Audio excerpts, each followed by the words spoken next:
Indeks harga saham gabungan atau IHSG anjlok pada hari pertama setelah kerusuhan akhir pekan lalu. IHSG dibuka turun 2,69% atau 210 poin ke level 7.620 pada Senin pagi 1 September 2025. Selang beberapa menit, penurunan makin dalam hingga 3,51%.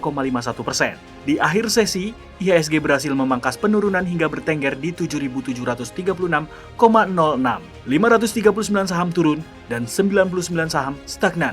Hanya 171 saham yang berhasil menguat. Terdapat dua indeks sektoral yang berhasil selamat ke zona hijau, yakni sektor perindustrian yang naik 1,58% dan sektor kesehatan yang naik 0,64%. Direktur Utama BEI Iman Rahman menyatakan, pasar saham dipengaruhi oleh dua hal, yakni fundamental dan persepsi. Menurutnya, saat ini pasar disengat oleh sentimen persepsi, sehingga lambat laun kondisi IHSG terus membaik lewat fundamental yang baik. Meski terjadi tekanan berat, sejarah mencatatkan bahwa IHSG sudah beberapa kali mengalami kejatuhan lebih dalam, termasuk saat krisis 98 dan 2008. Di tahun ini, penurunan terdalam terjadi pada 8 April 2025 saat IHSG merosot 7,9%.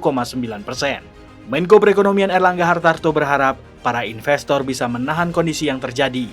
Erlangga pun menambahkan bahwa pemerintah terus berkomunikasi dengan para emiten dan investor untuk memastikan rencana investasi tidak terganggu. Erlangga juga menegaskan bahwa kondisi pasar sudah tenang dan fondasi ekonomi masih solid.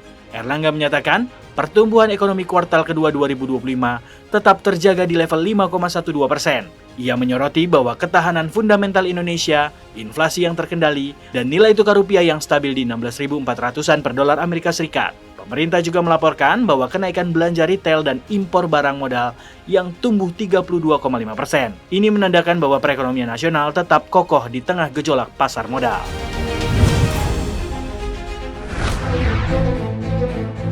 Badan Pusat Statistik mencatat indeks harga konsumen atau IHK di Agustus 2025 mengalami deflasi 0,08%. Secara tahunan atau year on year, tingkat inflasi tercatat 2,31%. Komoditas terbesar penyumbang deflasi adalah tomat 0,10%, diikuti oleh cabai rawit dengan andil 0,07%.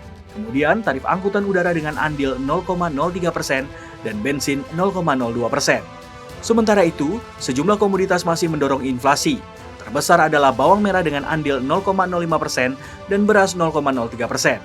Pendorong lainnya adalah biaya kuliah, emas perhiasan, dan biaya sekolah.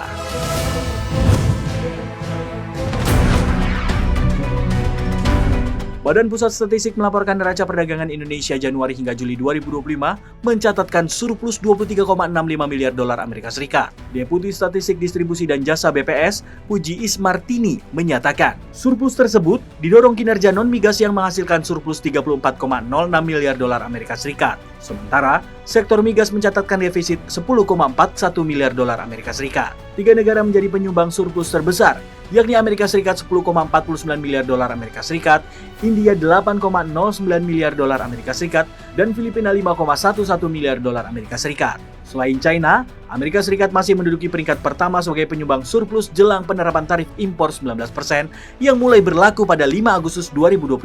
Meski menghadapi kenaikan tarif, total ekspor RI ke Amerika Serikat pada periode Januari hingga Juli tercatat 17,89 miliar dolar Amerika Serikat dan diproyeksikan tetap naik ke depannya.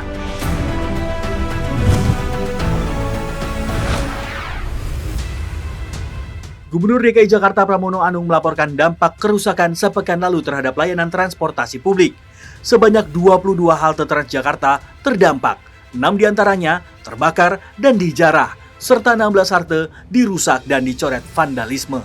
Pramono menyebut perbaikan halte sudah mulai sejak Sabtu dan target selesai antara 8 atau 9 September. Per 1 September pukul 5 pagi, seluruh rute Trans Jabodetabek dilaporkan sudah beroperasi normal.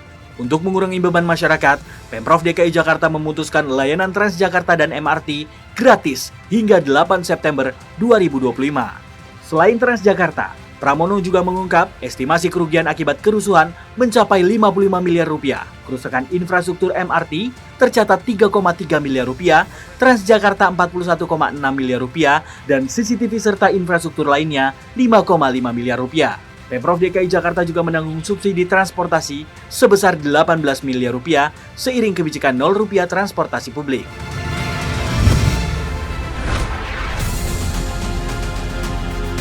Tarif Amerika Serikat memicu penyusutan aktivitas pabrik di sejumlah negara Asia pada Agustus. Jepang, Korea Selatan, dan Taiwan tercatat mengalami kontraksi.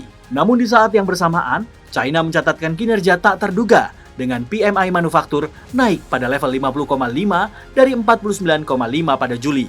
Di Jepang, PMI manufaktur Agustus berada di angka 49,9, masih di bawah ambang 50.